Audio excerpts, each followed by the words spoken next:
Kamu ngencengin ibadah, tapi tetap saja susah bayar cicilan. Tenang, ternyata kamu gak sendiri.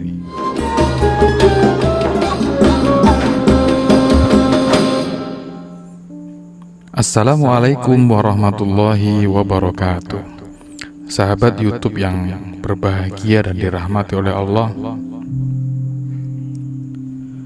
pernah gak sih kamu merasa sudah sholat 5 waktu, gak pernah bolong, tapi rezeki seperti jalan di tempat, yang lain santai saja, rezekinya justru mengalir deras.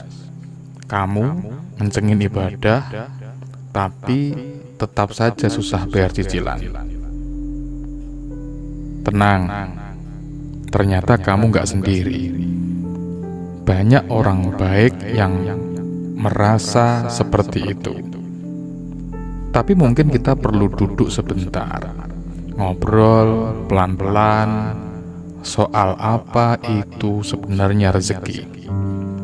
Rezeki itu bukan sekedar uang, bukan juga soal mobil, rumah, atau isi saldo rekening.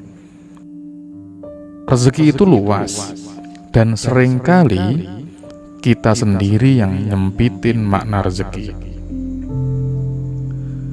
Orang bijak ngajarin kita, jangan nilai hidup dari hal-hal di luar kendali kita, termasuk harta dan keberuntungan, karena itu semua bukan milik kita sepenuhnya. Lalu, apa hubungan antara ibadah dan rezeki? Apa sholat otomatis bikin dompet tebal? Mari kita bahas satu-satu, karena kalau nggak hati-hati, kita bisa kecewa pada Tuhan. Padahal yang salah adalah ekspektasi kita sendiri. Rezeki bukan hanya uang, kesehatan, waktu, teman yang tulus, keluarga yang peduli, itu semua adalah rezeki. Tapi karena mata kita cuma fokus kepada uang, yang lain terasa seperti bukan apa-apa. Banyak orang hidup mewah, tapi hatinya kosong. Ada juga yang sederhana, tapi justru bisa tidur nyenyak. Yang mana yang lebih rezeki menurutmu? Orang bijak bilang, hidup bahagia bukan karena punya segalanya, tapi karena bisa menikmati yang kita punya, tanpa terus merasa kurang. Kalau sholatmu sudah khusyuk, tapi saldo tetap tipis, bisa jadi Allah lagi ngajarin kamu makna cukup dan makna syukur. Dan cukup itu lebih tenang daripada kaya, lebih dalam daripada sekedar gaji besar. Rezeki juga bisa berbentuk dijauhkan dari orang-orang yang toksik, diloloskan dari jalan yang salah, diselamatkan dari bahaya yang gak kamu ketahui. Tapi karena gak ada notifikasi dari langit, kita sering gak sadar. Kita nunggu rezeki yang wah, padahal udah dikasih yang berkah. Rezeki juga bentuknya waktu luang, kesehatan, kesempatan untuk bisa istirahat, berpikir, belajar. Itu mahal banget. Ibadah itu bukan tukeran instan, bukan ya Allah, aku sudah sholat, tolong kasih gaji gede ya. Ibadah itu koneksi, bukan transaksi. Kalau ibadah jadi cara kita negosiasi sama Tuhan, kita bakal cepat kecewa, karena Allah bukan mesin ATM. Orang bijak ngajarin kita untuk hidup sesuai dengan nilai, bukan hanya sekedar hasil. Begitu juga sholat.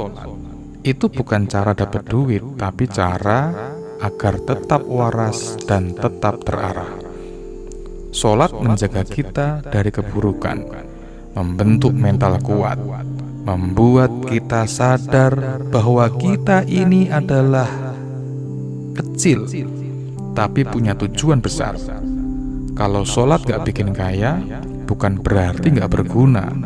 Kadang justru itu yang bikin kamu gak tumbang waktu diuji oleh banyak cobaan dan kemiskinan. Rezeki yang seret bukan hukuman, kadang itu adalah proses. Disaring, dibentuk, dikuatkan sebelum dikasih yang lebih layak. Allah Maha tahu kapan harus memberi dan kapan harus menunda. Bukan karena Dia pelit, tapi karena kita belum siap. Dalam ajaran agama Islam, kita diajari fokus pada hal yang bisa kita kendalikan. Sholat itu kendali kita, sedangkan rezeki itu wilayah Tuhan. Kita bisa kerja keras, jujur, dan sholat tepat waktu, tapi hasil akhirnya di luar kuasa kita, dan itu nggak bikin kamu gagal. Yang gagal itu kalau kamu berhenti jadi orang baik gara-gara rezeki belum datang kepadamu. Rezeki bukan tanda cinta atau tanda benci Tuhan. Kadang orang yang paling dikasihi justru diuji dengan ujian yang paling keras. Sholat itu bukan alat sulap biar semua keinginan terkabul. Sholat itu jalan pulang ke arah ketenangan. Kamu gak gagal kalau belum kaya. Kamu baru gagal kalau kamu berhenti percaya bahwa hidup harus punya makna. Rezeki itu bukan hanya soal datang, tapi juga soal gak hilang. Banyak orang dapat banyak, tapi bocor di mana-mana. Kadang rezekimu gak nambah, tapi cukup terus, gak habis-habis. Itu rezeki juga, bukan? Coba lihat lebih jujur. Apa kamu pernah lapar sampai nggak bisa makan? Pernah sakit tapi nggak ada yang peduli sama sekali sama kamu? Kalau jawabannya tidak, berarti ada rezeki yang selama ini numpang lewat tapi nggak pernah kita ucapkan syukur. Orang bijak bilang, kebahagiaan itu bukan dari menambah, tapi dari mengurangi keinginan. Banyak orang kejar rezeki, tapi justru kehilangan dirinya sendiri. Apa gunanya dompet tebal kalau hati kosong? Sholat bikin kamu waras, bikin kamu ingat bahwa hidup itu bukan tentang jadi terkaya, tapi jadi yang paling berarti. Banyak yang gak sholat tapi kaya, lalu kita iri. Tapi siapa tahu mereka iri dengan ketenanganmu. Dunia ini ujian, kadang Allah kasih lewat kekurangan, kadang Allah kasih lewat kelimpahan. Yang penting harus tetap lurus. Kalau kamu terus menilai ibadah dari hasil materi, kamu akan kehilangan makna sholat. Ibadah bukan investasi dunia, tapi tabungan yang abadi. Meski begitu, banyak efek baiknya juga buat kehidupan kita di dunia. Sholat itu bisa bikin kamu lebih sabar, bisa bikin kamu lebih jernih mikir, dan itu modal yang sangat besar untuk mendatangkan rezeki. Orang yang sabar dan tenang lebih banyak dikasih kepercayaan dari manusia maupun dari Tuhan.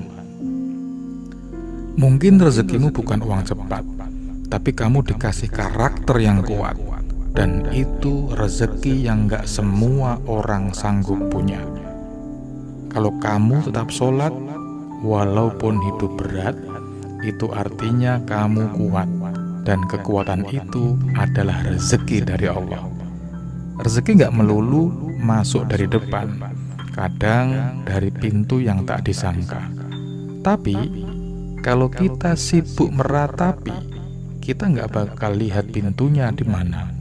Kita terlalu sering nanya, kenapa ya rezeki belum datang? Tapi kita jarang nanya, apakah aku sudah siap menerimanya? Allah nggak pernah salah waktu. Kita saja yang sering terburu-buru. Sholat ngajarin kamu disiplin, sabar, konsisten, dan rendah hati. Itu kualitas yang mahal di dunia kerja. Mungkin Allah belum kasih uang banyak, karena kamu masih butuh belajar syukur dalam kondisi kekurangan. Kalau belum bisa bersyukur dalam sempit, gimana bisa aman saat dilapangkan? Banyak orang diuji dengan kekayaan dan gagal, karena dia belum siap. Miskin tapi jujur, seret tapi tetap sholat, itu jauh lebih mulia daripada kaya tapi justru malah lupa diri. Kamu bukan orang gagal, kamu orang sabar. Rezeki itu bukan perlombaan, bukan juga hadiah untuk yang paling rajin, tapi bagian dari takdir dan amanah. Kalau kamu dapat banyak tapi nggak bisa kelola, itu bukan nikmat, itu namanya jebakan. Ibadah bukan jalan pintas menuju harta, tapi jalan panjang menuju kedamaian. Tenang itu rezeki, dan kamu bisa dapat itu dengan sholat. Bukan gajimu yang bikin kamu cukup, tapi hatimu yang lapanglah yang bikin kamu cukup. Gak semua yang lambat itu buruk. Kadang Tuhan lagi bikin pondasi, biar saat rezeki datang, kamu gak roboh. Kita iri lihat orang lain naik mobil, padahal dia belum tentu sebahagia kamu yang bisa tidur nyenyak dimanapun dan dalam kondisi apapun. Kebahagiaan itu bukan siapa paling cepat, tapi kebahagiaan itu adalah siapa yang paling tenang. Jangan ukur hidup dari saldo, ukur dari seberapa banyak hatimu bisa bersyukur. Yang rajin ibadah bukan berarti pasti kaya, tapi pasti disayang, dan itu sudah cukup. Allah melihat prosesmu, bukan hanya hasilmu, dan kamu sudah berjalan sejauh ini. Jangan berhenti hanya karena rezeki belum kelihatan datang. Percayalah, yang sabar akan sampai. Bukan pertama, tapi paling kokoh. Sholat itu sumber energi. Kalau dunia bikin kamu lelah, sholat bikin kamu kuat.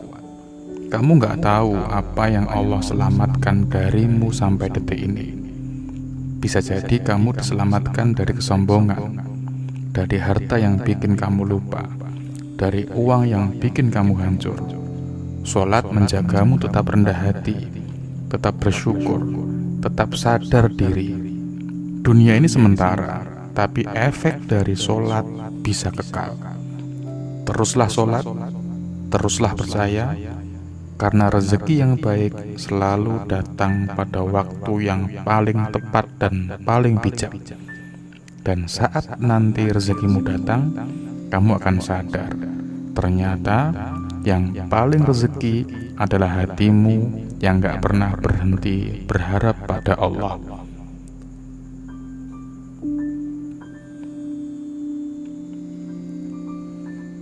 Sahabat YouTube yang berbahagia dan dirahmati oleh Allah, apabila video ini bermanfaat, klik like, share, dan komen, dan jangan lupa subscribe channel ini agar kamu tidak ketinggalan konten motivasi Islami yang lainnya. Wassalamualaikum warahmatullahi wabarakatuh.